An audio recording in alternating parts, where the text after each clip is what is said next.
Friends, welcome to my mini blog. ನಾನು ಇವತ್ತು ಮನೇಲೇ ಬ್ರೆಡ್ ಟೋಸ್ಟ್ನ ಈಸಿಯಾಗಿ ಹೇಗೆ ಮಾಡೋದು ಅಂತ ಹೇಳ್ಕೊಡ್ತೀನಿ ಬನ್ನಿ.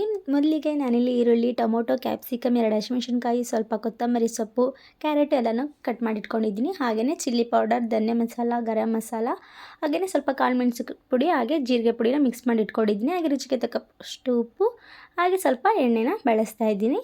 ಸ್ವಲ್ಪ ತುಪ್ಪನೂ ಕೂಡ ಯೂಸ್ ಮಾಡ್ಕೋಬೇಕು. ನಾವಿಲ್ಲಿ ಮೊದಲಿಗೆ ಈರುಳ್ಳಿನ ಸ್ವಲ್ಪ ಪಲ್ಯ ಥರ ಮಾಡ್ಕೊಳ್ಳೋಣ ಬನ್ನಿ. ಇದನ್ನೆಲ್ಲ ಹಾಕಿ ಈರುಳ್ಳಿ, ಟೊಮೊಟೊ ಎಲ್ಲ ಹಾಕಿ ಸ್ವಲ್ಪ ಪಲ್ಯ ಮಾಡ್ಕೋಬೇಕು.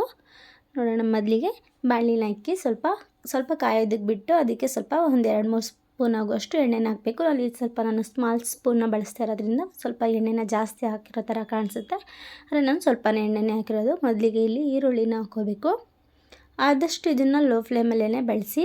ನೋಡಿ, ಇವಾಗ ಈರುಳ್ಳಿನ ನೀಟಾಗೆಲ್ಲ ಹಾಕ್ಕೊಂಡು ಈರುಳ್ಳಿ ಸ್ವಲ್ಪ ಮೆತ್ತಗಾಗೋ ಥರ ನೀಟಾಗಿ ಬೇಯಿಸ್ಕೋಬೇಕು. ತುಂಬ ಮೆತ್ಕೋಗೋದೇನು ಬೇಡ, ಸ್ವಲ್ಪನೇ ಮೆತ್ಕಾದ್ರೆ ಸಾಕು. ಅದು ಸ್ವಲ್ಪ ಕ್ರಿಸ್ಪಿಯಾಗಿ ಹಾಗೆಯೇ ಸ್ವಲ್ಪ ಸ್ಮೂತ್ನೆಸ್ಸಿಂದ ಇದ್ದರೆ ಸ್ವಲ್ಪ ಟೇಸ್ಟ್ ಚೆನ್ನಾಗಿರುತ್ತೆ. ಬ್ರೆಡ್ ಟೋಸ್ಟ್ ಎಲ್ಲ ಇವಾಗ ಮಾಮೂಲಿ ಎಲ್ಲ ಕಡೆ ಬೇಕ್ರಿ ಕಡೆ ಎಲ್ಲ ಮಾಡೋ ಥರನೇ ಟೇಸ್ಟ್ ಇರುತ್ತೆ. ನೋಡಿ, ಈ ಥರ ನೀಟಾಗಿ ಅದು ಸ್ವಲ್ಪ ಬಿಡಿಯಾಗಿ ಮಾಡ್ಕೊಳ್ಳಿ. ಈರುಳ್ಳಿನ ಸ್ವಲ್ಪ ಅಂದರೆ ದಪ್ಪ ಕಟ್ ಮಾಡಿದ್ದಾಗ ಸ್ವಲ್ಪ ಇದಾದಂಗಾಗಿರುತ್ತೆ. ಅದಕ್ಕೆ ಅದನ್ನು ಬಿಡಿ ಮಾಡ್ಕೊತಾ ಹೋಗಿ. ನೀವೇ ನೋಡ್ಬೋದು, ಇವಾಗೆಲ್ಲ ಬಿಡಿ ಆಗಿದೆ. ಅದು ಸ್ವಲ್ಪ ಬೆಂದಿದೆ, ಸಾಕು ಅಷ್ಟೇ. ಇವಾಗ ಕ್ಯಾಪ್ಸಿಕಮ್ನು ಕೂಡ ಆವಾಗಲೇ ಹಾಕ್ಕೊಳ್ಳಿ. ಕ್ಯಾಪ್ಸಿಕಮ್ನು ಕೂಡ ಇವಾಗಲೇ ಹಾಕೊಂಡ್ಮೇಲೆ ಅದನ್ನು ಕೂಡ ತುಂಬ ಬೇಯಿಸ್ಕೊಳ್ಳೋದೇನು ಬೇಡ. ಅದು ಸ್ವಲ್ಪ ಒಂದು 2 ನಿಮಿಷ ನೀಟಾಗಿ ಬೇಯಿಸ್ಕೊಂಡ್ರೆ ಸಾಕು. ಇವಾಗ ಟೊಮೊಟೊನೂ ಕೂಡ ಇವಾಗಲೇ ಹಾಕ್ಕೊಳ್ಳಿ. ಇದನ್ನು ನಾವು ಒಂದೇ ಸಾರಿ ಹಾಕಿ ಬೇಯಿಸ್ಕೋಬೋದು. ಆದರೆ ಸ್ವಲ್ಪ ಈರುಳ್ಳಿ ಜಾಸ್ತಿ ಬೇಯಬೇಕಾಗಿರೋದ್ರಿಂದ ನಾವು ಸ್ವಲ್ಪ ಗ್ಯಾಪ್ ಕೊಟ್ಟು ಹಾಕ್ಕೊತಾ ಇದ್ದೀವಿ ಅಷ್ಟೇ. ಅಂದರೆ 2 ನಿಮಿಷ ಬಿಟ್ಟು ಹಾಕ್ಕೊತಾ ಇದ್ದೀವಿ. ಕ್ಯಾರೆಟ್ನು ಕೂಡ ಹಾಕ್ಕೊಂಡು ನೀಟಾಗಿ ಎಲ್ಲ ಕಡೆ ಮಿಕ್ಸ್ ಮಾಡ್ಕೋಬೇಕು. ನೋಡಿ, ಇವಾಗ ಈ ಥರ ಮಿಕ್ಸ್ ಮಾಡ್ಕೊಳ್ಳಿ. ನಾವು ಎಣ್ಣೆಯಲ್ಲಿ ಅಂದರೆ ಈರುಳ್ಳಿ ಹಾಕಿರೋದ್ರಿಂದ, ಈರುಳ್ಳಿ ಜಾಸ್ತಿ ಪ್ರಮಾಣದಲ್ಲಿ ಹಾಕಿರೋದ್ರಿಂದ ಅದೇ ಸ್ವಲ್ಪ ನೀರೆಲ್ಲ ಬಿಟ್ಕೊಳ್ಳುತ್ತೆ. ಅದಕ್ಕೆ ನೀರೆಲ್ಲ ಹಾಕೋದಕ್ಕೆ ಹೋಗಬೇಡಿ. ಸ್ವಲ್ಪ ಎಣ್ಣೆನೂ ಹಾಕ್ಕೊಂಡಿರ್ತೀವಿ. ಹಾಗೆ ಇದನ್ನೆಲ್ಲ ಬಿಡಿಯಾಗಿ ನಾವು ಹಾಕಿರೋದ್ರಿಂದ ಈರುಳ್ಳಿ ಎಲ್ಲ ಜಾಸ್ತಿ ನೀರು ಬಿಟ್ಕೊಳ್ಳುತ್ತೆ. ಆವಾಗ ಅದು ಸ್ವಲ್ಪ ಚೆನ್ನಾಗಿ ಬರುತ್ತೆ. ನೋಡಿ, ಅದಕ್ಕೆ ಒಂದು ಅರ್ಧ ಸ್ಪೂನ್ ಆಗುವಷ್ಟು ಅರಿಶಿನ ಹಾಕ್ಕೊಳ್ಳಿ. ಅರಿಶಿನ ಹಾಕೋದ್ರಿಂದ ಈಗ ನಾವು ಹಾಕಿರುವಂತಹ ಪದಾರ್ಥ ಎಲ್ಲ ಸ್ವಲ್ಪ ಸ್ಮೂತಾಗಿ ನೀಟಾಗಿ ಬೇಯುತ್ತೆ. ನೋಡಿ, ಇವಾಗ ಕಲರ್ ಕೂಡ ಎಷ್ಟು ಚೆನ್ನಾಗಿ ಕಾಣ್ತಾ ಇದೆ ಅಂತ. ಎಲ್ಲ ಮಿಕ್ಸ್ ಮಾಡ್ಕೊತ ಹೋಗಿ. ಅದು ಸ್ವಲ್ಪ ತಳ ಹಿಡಿದಿರೋ ಥರ ನೋಡ್ಕೊಳ್ಳಿ. ಬೇಕಾದ್ರೆ ನೀವು ಹೈ ಫ್ಲೇಮಲ್ಲಾದರೂ ಬೇಯಿಸ್ಬೋದು, ಲೋ ಫ್ಲೇಮಲ್ಲಾದರೂ ಬೇಯಿಸ್ಬೋದು.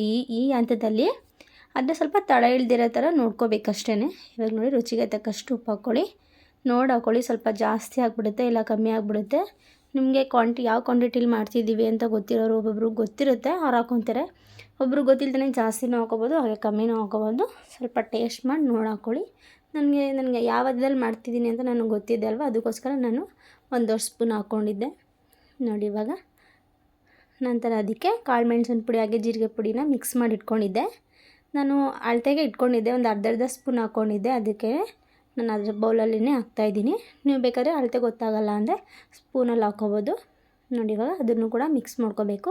ಇವಾಗ ನೋಡ್ಬೋದು ನೀವೇ, ಆಲ್ಮೋಸ್ಟ್ ಎಲ್ಲ ಅರ್ಧಂಬರ್ಧ ಬೆಂದಿದೆ. ಇನ್ನೊಂದು ಸ್ವಲ್ಪ ಬೇಯಲಿ ಅಂತ ಬಿಟ್ಟಿದ್ದೀವಿ ಅಷ್ಟೇ.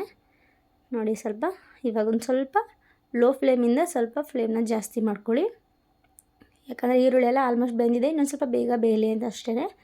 ನೋಡಿ, ಇವಾಗ ಚಿಲ್ಲಿ ಪೌಡ್ರನ್ನು ಕೂಡ ಆವಾಗಲೇ ಹಾಕ್ಕೊತಾ ಇದ್ದೀನಿ. ಹಾಗೆಯೇ ಗರಂ ಮಸಾಲ, ಧನ್ಯ ಮಸಾಲ ಅದನ್ನೆಲ್ಲ ಆವಾಗಲೇ ಹಾಕ್ಕೊಂಡು ನೀಟಾಗಿ ಮಿಕ್ಸ್ ಮಾಡ್ಕೊಳ್ಳಿ. ಆವಾಗ ಚೆನ್ನಾಗಿ ಬೇಯುತ್ತೆ. ಹಾಗೆ ನಾವು ಜಾಸ್ತಿ ಈರುಳ್ಳಿ ಹಾಕಿರೋದ್ರಿಂದ ಈರುಳ್ಳಿನೂ ನೀರಿನಂಶ ಬಿಟ್ಕೊಂಡಿರುತ್ತೆ, ಹಾಗೆ ಎಣ್ಣೆನೂ ಬಿಟ್ಕೋಬೇಕು. ಆ ಥರ ಬೇಯಬೇಕು ಸ್ವಲ್ಪ ಈರುಳ್ಳಿ ಎಲ್ಲ. ನೋಡಿ, ಇವಾಗ ನೀವೇ ಮಿಕ್ಸ್ ಮಾಡ್ಕೊತ ತಳೆ ಹಿಡಿದಿರೋ ಥರ ನೋಡ್ಕೊತ ಬೇಯಿಸ್ಕೊಳ್ಳಿ. ಇದಂತೂ ತುಂಬ ಟೇಸ್ಟಿಯಾಗಿ ಬರುತ್ತೆ. ಇವಾಗ ಹೊರಗಡೆ ಎಲ್ಲ ತಿಂತೀವಲ್ವ, ಅದೇ ಥರನೇ ಇರುತ್ತೆ. ಆದರೆ ಸ್ವಲ್ಪ ನೋಡೋದಕ್ಕೆ ಚೇಂಜ್ ಇರುತ್ತೆ ಅಷ್ಟೇ, ಅಂದರೆ ಟೇಸ್ಟ್ ಮಾತ್ರ ಅದೇ ಥರ ಇರುತ್ತೆ. ನೀವು ಬೇಕಾದರೆ ಇದಕ್ಕೆ ಕ್ಯಾರೆಟ್ ಅಂದರೆ ಬೀನ್ಸು ಅದೆಲ್ಲ ಹಾಕ್ಬೋದು. ಅದನ್ನೆಲ್ಲ ಜಾಸ್ತಿ ಬೇಯೋದಕ್ಕೆ ಟೈಮ್ ತೊಗೊಳುತ್ತೆ ಅನ್ನೋದಾದರೆ ಇಷ್ಟನ್ನೇ ಕೂಡ ಹಾಕ್ಕೊಂಡು ಯೂಸ್ ಮಾಡ್ಕೋಬೋದು.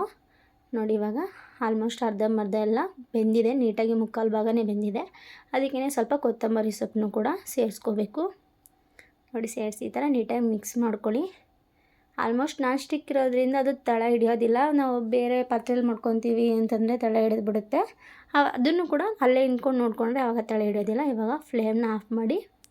ನೋಡಿ, ಇವಾಗ ಎಷ್ಟು ನೀಟಾಗಿ ಬೆಂದಿದೆ, ಎಣ್ಣೆ ಎಲ್ಲ ಬಿಟ್ಟಿದೆ. ಹಾಕಿರೋದು ಸ್ವಲ್ಪ ಎಣ್ಣೆ ಆದ್ರೂ ಕೂಡ ಈರುಳ್ಳಿ ನೀರಿನಂಶ ಬಿಡೋದ್ರಿಂದ ಎಣ್ಣೆ ಕೂಡ ಬಿಟ್ಕೊಂಡಿದೆ. ಇವಾಗ ಇದನ್ನು ತಣ್ಣಗಾಗೋದಕ್ಕೆ ಬಿಟ್ಬಿಡೋಣ.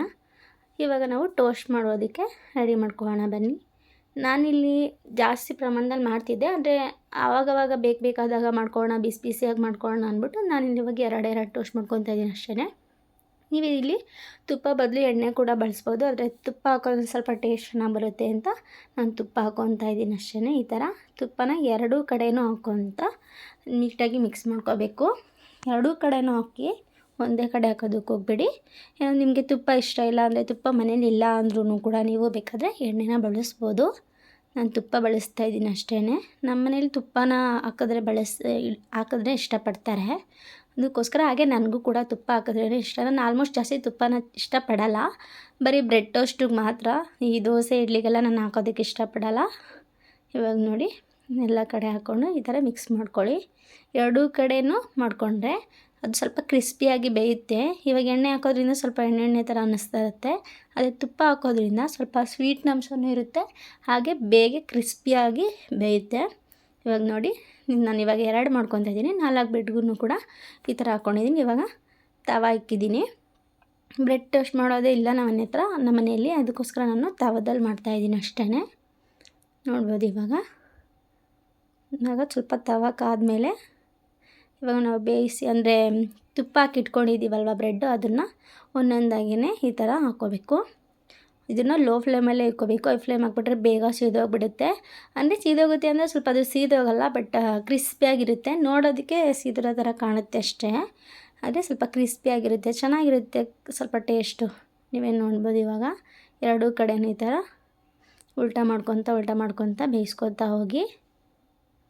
ನೋಡಿ ಇವಾಗ ಜಾಸ್ತಿ ಯಾವ ಕಡೆ ತುಪ್ಪ ಹಾಕಿದ್ದೀನೋ ಆ ಕಡೆ ಸ್ವಲ್ಪ ಕ್ರಿಸ್ಪಿಯಾಗಿ ಕಲರ್ ಚೇಂಜ್ ಆಗಿ ಸ್ವಲ್ಪ ಹಂಗಾಗಿದೆ. ಯಾವ ಕಡೆ ಕಮ್ಮಿ ಆಗಿದೆ ಆ ಕಡೆ ಸ್ವಲ್ಪ ಅದೇ ಥರ ಇದೆ, ಬ್ರೆಡ್ ಥರನೇ ಇದೆ. ಅದಕ್ಕೇ ನಾನು ಹೇಳಿದ್ದು ಎಲ್ಲ ಕಡೆ ಒಂದೇ ಥರ ಹಾಕಬೇಕಿತ್ತು. ನಾನು ಸ್ವಲ್ಪನೇ ಹಾಕ್ಬಿಟ್ಟೆ, ಆಮೇಲೆ ಮಾಡ್ಕೊಳ್ಳೋಣ ಅಂದ್ಬಿಟ್ಟು. ನೋಡಿ ಇವಾಗ ಬೆಂದಿದೆ, ಎರಡೂ ಕಡೆಯೂ ಕ್ರಿಸ್ಪಿಯಾಗಿಯೇ ಇತ್ತು, ತುಂಬ ಚೆನ್ನಾಗಿ ಬಂದಿತ್ತು. ನೋಡ್ಬೋದು, ನಿಮಗೆ ನೋಡೋದಕ್ಕೆ ಸ್ವಲ್ಪ ಸೀದೋಗಿರೋ ಥರ ಅನ್ನಿಸ್ತಾ ಇದೆ, ಬಟ್ ಅದು ಸೀದೋಗಿರಲಿಲ್ಲ. ತುಪ್ಪ ಹಾಕಿದ್ವಲ್ಲ, ಸ್ವಲ್ಪ ಫ್ಲೇಮ್ ಸ್ವಲ್ಪ ಜಾಸ್ತಿ ಆಗಿಬಿಟ್ಟಿತ್ತು, ಅದಕ್ಕೋಸ್ಕರ ಸ್ವಲ್ಪ ಕ್ರಿಸ್ಪಿ ಜಾಸ್ತಿ ಆಗಿಬಿಟ್ಟಿತ್ತು ಅಷ್ಟೇ. ಇದೇ ಥರ ನಾವು ಎಷ್ಟು ಮಾಡ್ಕೊತೀವಿ ಅದೇ ಅಷ್ಟು ಬ್ರೆಡ್ಗೂ ಕೂಡ ಈ ಥರನೇ ಮಾಡ್ಕೋಬೇಕು.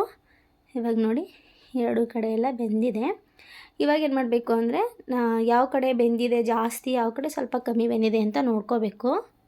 ಇವಾಗ ನೋಡಿ ನಾವು ಯಾವ ಕಡೆ ಬೆಂದಿದೆ ಅಂತ ನೋಡಿಕೊಂಡು ಜಾಸ್ತಿ ಬೆಂದಿರೋ ಕಡೆ ನಾವು ಪಲ್ಯ ಹಾಕ್ಕೊಳ್ಳೋದು, ಜಾಸ್ತಿ ಬೆಂದಿಲ್ಲದೆ ಇರೋ ಕಡೆ ಹಾಗೆ ಬಿಡೋದು. ಅಂದರೆ ಹಿಂಗೆ ಉಲ್ಟಾ ಮಾಡಬೇಕಾದ್ರೆ ಪಲ್ಯ ಜಾಸ್ತಿ ಬೆಂದಿರೋದು ಒಳಗಡೆ ಹಾಕಿದ್ರೆ ಆವಾಗ ಸ್ವಲ್ಪ ನೀಟಾಗಿ ಚೆನ್ನಾಗಿರುತ್ತೆ. ನೋಡಿ ಇವಾಗ ಸ್ವಲ್ಪ ಎಣ್ಣೆನ ಎರಡೂ ಕಡೆ 4 ಬ್ರೆಡ್ಗೂ ಕೂಡ ಈ ಥರ ಎರಡೂ ಕಡೆ ಒಂದೊಂದು ಸ್ವಲ್ಪ ಜಾಸ್ತಿ ಹಾಕೋದಕ್ಕೆ ಹೋಗ್ಬೇಡಿ, ಯಾಕಂದರೆ ತುಪ್ಪ ಎಲ್ಲ ಆಲ್ರೆಡಿ ನಾವು ಹಾಕಿದ್ದೀವಿ, ಅದಕ್ಕೆ ಜಾಸ್ತಿ ಎಣ್ಣೆನ ಹಾಕೋದಕ್ಕೆ ಹೋಗ್ಬೇಡಿ. ಒಂದು ಸ್ವಲ್ಪ ನೋಡಿ, ನೀವೇ ನೋಡ್ಬೋದು, ಒಂದೇ ಒಂದು ಚಿಟಕಿ ಅಂತಾರಲ್ಲ ಅಷ್ಟನ್ನು ಬಳಸ್ತಾ ಇದ್ದೀನಿ ಅಷ್ಟೇ.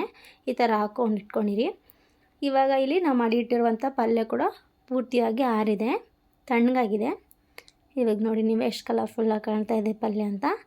ಇದನ್ನು ನಾವು ಸ್ಪೂನ್ ಸಹಾಯದಿಂದ ನೋಡಿ, ನಾವು ಸ್ವಲ್ಪ ನಿಮಗೆ ಎಷ್ಟು ಬೇಕೋ ಅಷ್ಟು ಹಾಕ್ಕೋಬೋದು. ಒಂದು ಬ್ರೆಡ್ಗೆ ನಾವು ಸ್ವಲ್ಪನೇ ಹಾಕ್ಕೊತೀವಿ ಅಂದರೆ ಸ್ವಲ್ಪನೂ ಕೂಡ ಹಾಕ್ಕೋಬೋದು. ನೋಡಿ ಇಲ್ಲಿ ನಾನು ಆ ಬ್ರೆಡ್ ಎಷ್ಟು ಹಿಡಿಯುತ್ತೆ ಅಂದರೆ ಅದಕ್ಕೆ ಎಷ್ಟು ನೀಟಾಗಿ ಪಲ್ಯ ನೀಟಾಗಿ ಕೂತ್ಕೊಳ್ಳುತ್ತೋ ನಾನು ಅಷ್ಟು ಹಾಕ್ಕೊಂಡಿದ್ದೀನಿ. 1.5 ಸ್ಪೂನ್ ಹಾಕ್ಕೊಂಡಿದ್ದೆ, ಅದು ದೊಡ್ಡ ಸ್ಪೂನು, ಅದರಲ್ಲಿ ನಾನು 1.5 ಸ್ಪೂನ್ ಹಾಕ್ಕೊಂಡಿದ್ದೆ ನೀಟಾಗಿ. ಅಂದರೆ ಆ ಕಡೆ ಈ ಕಡೆ ಎಲ್ಲ ಪಲ್ಯ ಬೀಳಬಾರ್ದು, ಅದಕ್ಕೋಸ್ಕರ ನೋಡಿ ಯಾವ ಪ್ರಮಾಣದಲ್ಲಿ ಹಾಕಬೇಕು ಅಂತ ಕಾಣಿಸುತ್ತೆ ಆ ಥರ ಹಾಕ್ಕೊಂಡ್ರೆ ಚೆನ್ನಾಗಿರುತ್ತೆ. ಈಗ ಪಲ್ಯ ಎಲ್ಲ ನೀಟಾಗಿ ಬೆಂದಿರೋದ್ರಿಂದ ಅದನ್ನೇನು ಬೇಯಿಸೋದಿಲ್ಲ, ಬ್ರೆಡ್ ಮಾತ್ರ ಈ ಕಡೆ ಆ ಕಡೆ ಎಲ್ಲ ನೀಟಾಗಿ ಎಣ್ಣೆ ಹಾಕಿರೋದ್ರಿಂದ ಇನ್ನೊಂದು ಸ್ವಲ್ಪ ಕ್ರಿಸ್ಪಿಯಾಗಿ ಬೇಯುತ್ತೆ. ಇದೇ ಥರ ನಾನು ಎರಡು ಮಾಡ್ಕೊತಾ ಇದ್ದೀನಿ ಟೋಸ್ಟು, ಅದಕ್ಕೆ ಎರಡಕ್ಕೂ ಕೂಡ ಈ ಥರ ಮಾಡ್ಕೊತಾ ಇದ್ದೀನಿ. ನಮ್ಮ ಮನೆಯಲ್ಲಿ ಇದನ್ನು ಜಾಸ್ತಿ ತಿಂತೀವಿ, ನಾನು ಮತ್ತು ನಮ್ಮ ಯಜಮಾನ್ರು. ಆವಾಗವಾಗ ಮಾಡ್ತಾಯಿರ್ತೀನಿ, ಅಂದರೆ ಬ್ರೆಡ್ಡು ಜಾಸ್ತಿ ಯಾವಾಗಾದರೂ ತಂದುಬಿಟ್ಟಾಗ ಮಾಡ್ಕೊತೀವಿ ಅಷ್ಟೇ. ಅದಕ್ಕೋಸ್ಕರ ಅಂತಲೇ ತರಲ್ಲ, ತಂದಾಗ ಈ ಥರ ಮಾಡ್ಕೊತೀವಿ ಅಷ್ಟೇ. ಇವಾಗ ನೋಡಿ ಈ ಥರ ನೀಟಾಗಿ ಅದ್ರ ಮೇಲೆ ಇಟ್ಕೊಂಡು ಚೆನ್ನಾಗಿ ಬರುತ್ತೆ, ಟ್ರೈ ಮಾಡಿ. ನಾನು ಮಾಡಿದಾಗೆಲ್ಲ ನಮ್ಮ ಯಜಮಾನ್ರು ಚೆನ್ನಾಗಿದೆ ಅಂತಲೇ ತಿನ್ನೋದು. ನಾನು ಕೂಡ ಆವಾಗವಾಗ ತಿನ್ಕೊತಾ ಇರ್ತೀನಿ, ಜಾಸ್ತಿ ಮಾಡೋದಕ್ಕೆ ಹೋಗಲ್ಲ, ಮಾಡಿದಾಗ ತಿಂತೀವಿ, ನಾವೇನು ವೇಸ್ಟ್ ಮಾಡೋದಿಲ್ಲ. ಇವಾಗ ತವ ಇಟ್ಬಿಟ್ಟು ಸ್ವಲ್ಪ ಫ್ಲೇಮ್ ಮಾಡೋಣ, ಲೋ ಫ್ಲೇಮಲ್ಲೇ ಬೇಯಿಸ್ಕೊಳ್ಳೋಣ. ಯಾಕಂದರೆ ಆಲ್ಮೋಸ್ಟು ತುಪ್ಪದಲ್ಲಿ ಅದೆಲ್ಲ ಸ್ವಲ್ಪ ನೀಟಾಗಿ ಕ್ರಿಸ್ಪಿಯಾಗಿ ಬೆಂದಿರುತ್ತೆ. ಇದು ಪಲ್ಯ ಎಲ್ಲ ಹಾಕಿರ್ತೀವಲ್ಲ ಎರಡೂ ಕಡೆ ಇನ್ನೊಂದು ಸ್ವಲ್ಪ ಎಣ್ಣೆ ಹಾಕಿ ಬೇಯಿಸ್ಕೊಂಡ್ರೆ ಇನ್ನೂ ಟೇಸ್ಟು ಬಿಸಿ ಬಿಸಿಯಾಗಿ ತಿನ್ಬೋದು ಅಂತ ಈ ಥರ ಮಾಡೋದಷ್ಟೇ. ಇವಾಗ ನೋಡಿ ಬೆಂದಿದೆ. ಇವಾಗ ಇದನ್ನು ಒಂದು ಸೈಡ್ ಬೆಂದಮೇಲೆ ಇನ್ನೊಂದು ಸೈಡು ಉಲ್ಟಾ ಮಾಡಿ ಬೇಯಿಸ್ಕೋಬೇಕು. ಯಾಕಂದರೆ ಒಂದೇ ಕಡೆ ಆಗಿಬಿಟ್ರೆ ಒಂದೇ ಕಡೆ ಕ್ರಿಸ್ಪಿ ಬಿಡುತ್ತೆ, ಒಂದು ಸ್ವಲ್ಪ ಹಾಗೆ ಇರುತ್ತೆ ನೋಡಿ. ಇವಾಗ ಉಲ್ಟಾ ಮಾಡಿ ಈ ಥರ ಇನ್ನೊಂದು ಕಡೆ ಬೇಯಿಸ್ಕೊಳ್ಳಿ. ನಿಮಗೆ ಅದು ಸ್ವಲ್ಪ ಸೀದಿರೋ ಥರ ಕಾಣ್ತಾ ಇದೆ, ಬಟ್ ಅದು ಸೀದಿಲ್ಲ. ಎರಡೂ ಕಡೆಯೂ ನೀಟಾಗಿ ಬೆಂದಿರೋದ್ರಿಂದ ಅದು ಸ್ವಲ್ಪ ತುಪ್ಪ ಎಲ್ಲ ಹಾಕಿರ್ತೀವಲ್ಲ, ಅದಕ್ಕೆ ಸ್ವಲ್ಪ ಟೇಸ್ಟು ಚೆನ್ನಾಗಿರುತ್ತೆ. ಹಾಗೆಯೇ ಸ್ವಲ್ಪ ಕ್ರಿಸ್ಪಿಯಾಗಿದೆ ಅಷ್ಟೇ, ಅದೆಲ್ಲ ಸೀದೋಗಿರಲಿಲ್ಲ. ನೋಡ್ಬೋದು ನೀವೇ. ತುಂಬ ಚೆನ್ನಾಗಿ ಬಂದಿತ್ತು, ಮನೇಲಿ ತುಂಬ ಚೆನ್ನಾಗಿದೆ ಅಂತ ಹೇಳ್ತಾಯಿದ್ರು. ಹಾಗೆಯೇ ನಾನು ಕೂಡ ತಿಂದೆ, ನಮ್ಮ ಮನೇಲೆಲ್ಲರೂ ತಿಂದ್ವಿ. ನೀವು ಕೂಡ ಟ್ರೈ ಮಾಡಿ, ಹಾಗೆ ಹೇಗೆ ಬಂತು ಅಂತ ಕಮೆಂಟ್ ಮಾಡಿ. ಈ ವಿಡಿಯೋ ನಿಮಗೆ ಇಷ್ಟ ಆಗಿದರೆ ಲೈಕ್ ಮಾಡಿ, ಕಮೆಂಟ್ ಮಾಡಿ, ಹಾಗೆ ಸಬ್ಸ್ಕ್ರೈಬ್ ಮಾಡಿ. Thank you all. ಟ್ರೈ ಮಾಡಿ, ಕಮೆಂಟ್ ಮಾಡೋದನ್ನು ಮಾತ್ರ ಮರಿಬೇಡಿ. Thank you.